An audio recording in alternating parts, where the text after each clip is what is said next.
ти ми изгря и разпали любовта. Ти не каза своето име, с нежност приюти ме и с любов плени.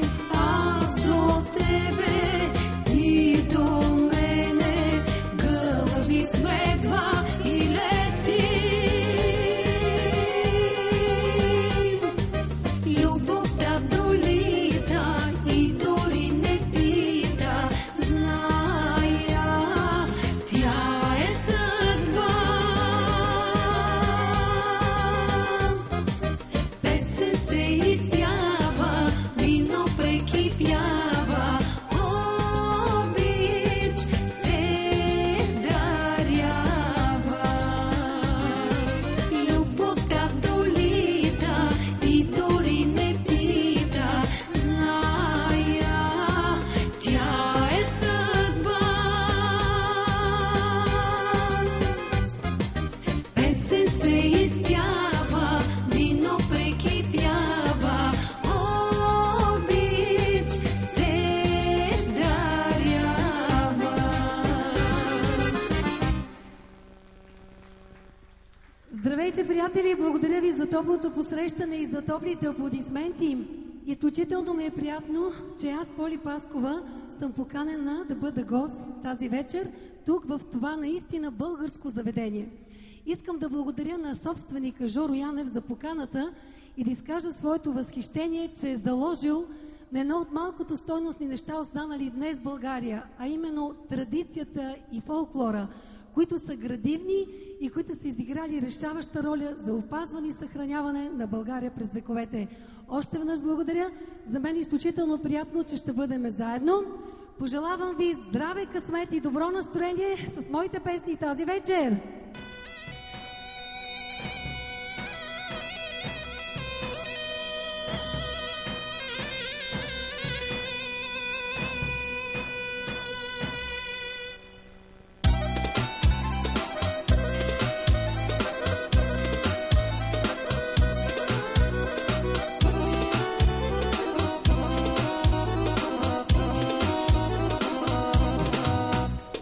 Ой, дево,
Живи корени.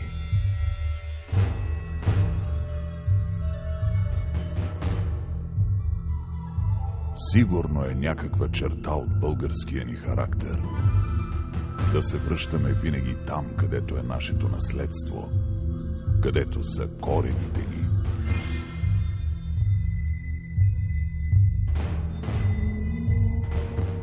Потребност ли е някаква за душите ни?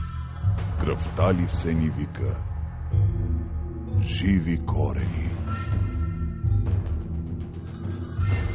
Колко история и житейска мъдрост са вплетени в тези слова.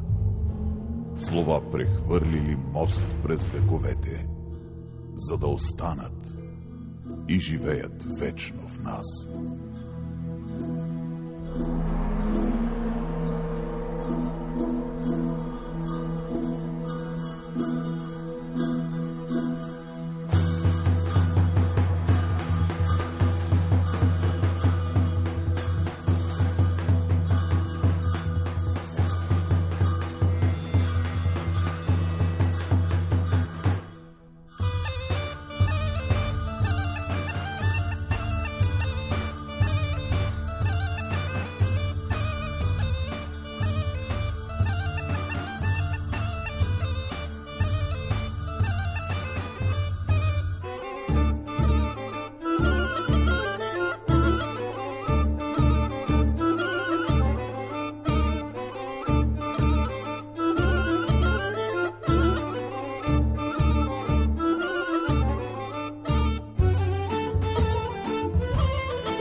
Ветер вее, не го сили, роса роси, не го гаси. Не ми било силен огън, току била Божа майка. Сина носи за кръщене, да го кръсти свети Иван.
За тези от вас, които гледат нашата фолклорна телевизия, Планета Фолк, знаят, че се опитвам да налагам един по-различен стил във фолклора, а именно авторски песни на фолклорна основа.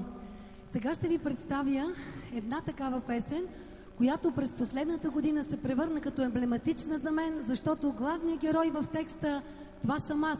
Песента "Господина" е написана за моите 3 момчета, 3 орлета, мъжка майка.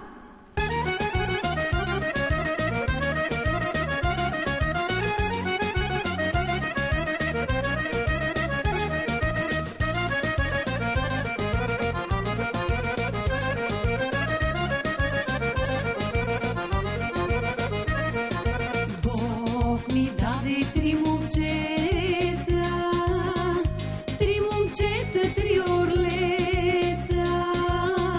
С тях съм горда и щастлива, майка нежна и грижлива.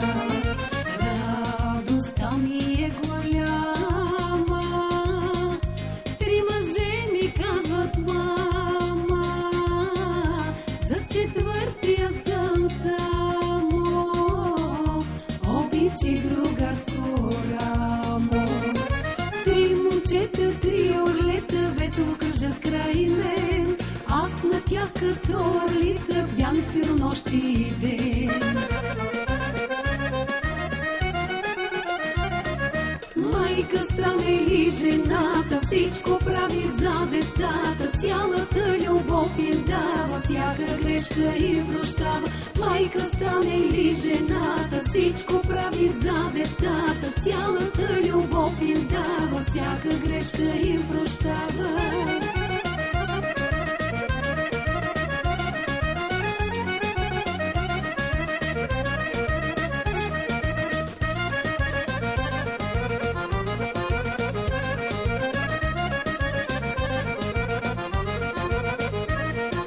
Много често пея вечер, градове, села далече, но се връщам с нови сили при орлетата си мили. Цялата любов им давам, песните им посвещавам, а когато спра да пея, с 3 ще се гордея.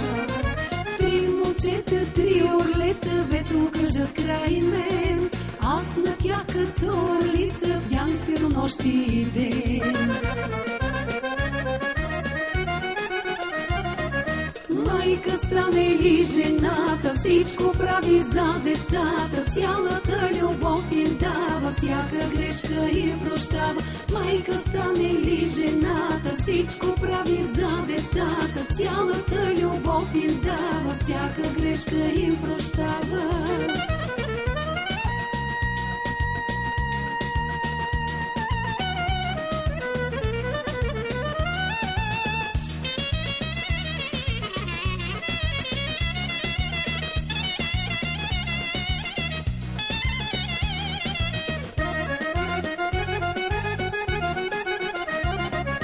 Майка стане ли жената, всичко прави за децата, цялата любов им дава, всяка грешка им прощава.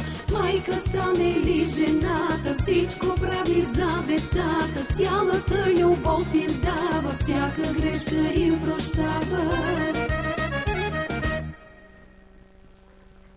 Благодаря ви много. С две думи да ви разкажа само историята на тази песен. Като родих третия си син Никола, Катя Кирянова ми звънне, вика: имам подарък за тебе, текст за твоите 3 момчета, 3 орлета. Занасям го на приятелки, викат: леле, това е страхотна песен. Давам го на моя мъж, той вика: я не се излага да я записваш тая песен. Викам: защо? До година, като родиш четвърто, няма да е актуална. Не се смейте, значи аз си казах, че имам 3 сина, което означава, че рано или късно ще бъда свекърва, така ли е? Ама ти много ме гледаш, явно се притесняваш на живо, по-висока или по-хубава съм, как че? Знам, винаги трябва 2-3 песни, като отида на участие, хората да свъкнат, викат: абе, тази жена много голяма. Как да им обясня, че по време на клипове мене ме снимат отгоре, а колежките отдолу? Аз съм бивша национална състезателка по баскетбол и част от кариерата ми е била в отбора на Марица Пловдив, където съм играла няколко години. И за мен е чест и удоволствие, че има възможност да дойда в този град и като певица. Тук ми беше най-силната година като състезателка, така че затова съм толкова висока. Сега разбрахте, че ще бъда свекърва, затова искам да ви изпълня една песен за свекървата, която е любимата песен на моята майка в албума "Мъжка майка". Песента се нарича "Стойна невеста" и в текста на тази песен ще чуете каква свекърва аз не искам да бъда. Готова съм!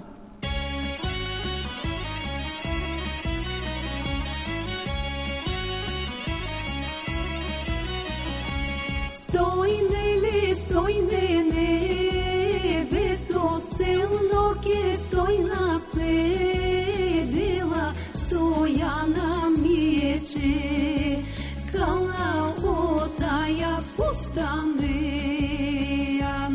целно ке стойна седела, Стояна ми е чекала.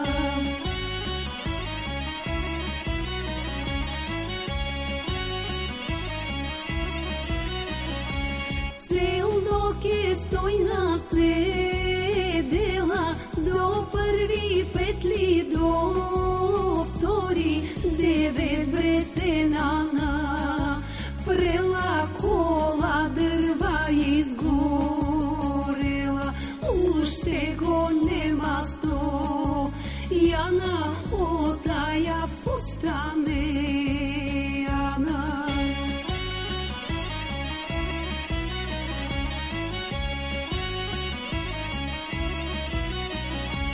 Тога и вели свекърва, стойне невесто, легни си стойно, преспи си, кога си дойде млад Стоян, и аз ке тебе разбудам, портата да му отвориш.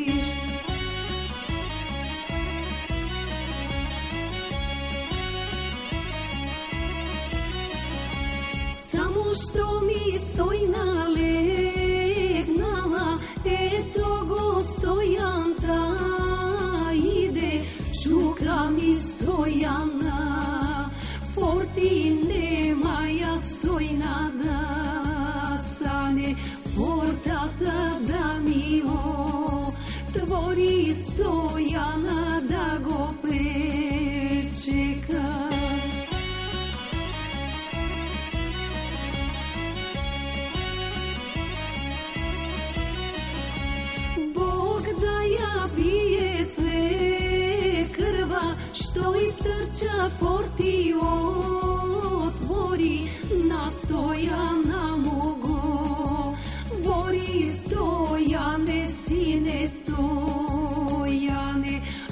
легнала Стойна за спала, не може порти да отвори.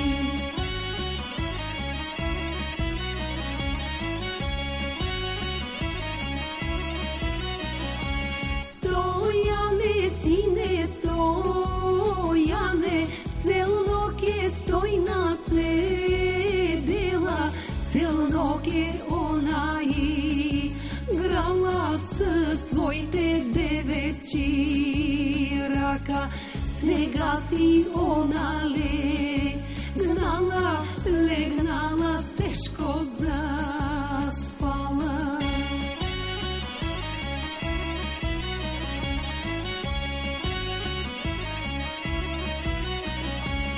Луто се Стояна лути, па извади ноже от пояс, убоде Стойнанде, веста убоде среде с главцето, убоде Стойнанде, веста убоде среде с главцето.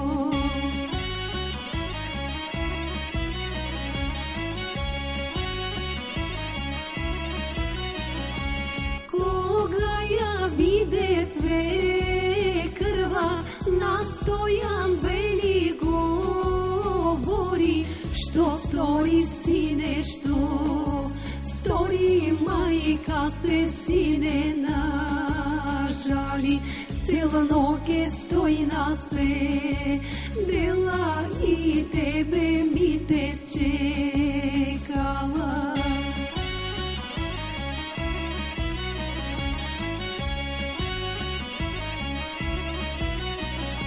Докле дочу майка му, па извади Стояно женце, самиот ни се